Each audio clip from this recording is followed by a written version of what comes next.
The size was like 1,800 to 2,800 or something like that, right? 24 to 35. We used to do 18 to 24, 18 to 28, but we're seeing where like we opened stores. I mean, we opened a store November last year, and it's the 2.5 hour wait. And it's 2,500 square feet. And so they're having to essentially move to another plaza in the center that's 3,500 square feet. So they already spent $350K building out this one. Now they're going to have to go and spend another, $350K moving it to a larger space. So we're just like, if the rent isn't just absolutely ridiculous, let's just go with a 3,000, 3,500 square feet off the rip, because we're that busy. If the population shows it, there are places like uptown Dallas, like stores, 1,700 square feet. Well, it's $55 a foot, right? So we're not gonna, get a 3,000 Right. square foot store, pay 25 grand a month. If the rents are $20 a foot, we might as well get 3,000 square feet and get what we need.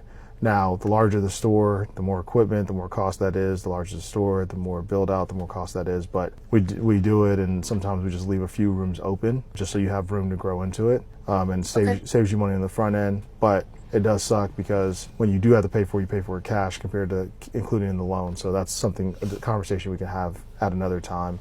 When we kind of go through that process. But overall, I think good. My sign off is good. I think the only caveat or thing that I do want to press is just saying that, it is not a business that runs itself. I personally own almost 30 stores, but I personally run 21. I don't work in my stores. I don't even barely ever go in the stores, whatever, but I've built a team. I know exactly what happens in the stores. I can review any, P&L, scorecard, anything, and tell you what's going on in the store. I have really good leadership that I've built up over years. I used to work in the store for years. So that's why I'm in the position that I'm in, to be able to do that. But it's not one of those things where I'm hiring a manager, I'm paying him $50K, let's figure it out. That's not how it works. But you're a business owner. You seem very hands-on and passionate about what you've been doing in the past, so I know you understand it. So, but I like to emphasize that. And that's part of the reason why we had 2,500 applications, we accepted 4 people, was because a lot of people, probably 1,500 of them didn't qualify financially.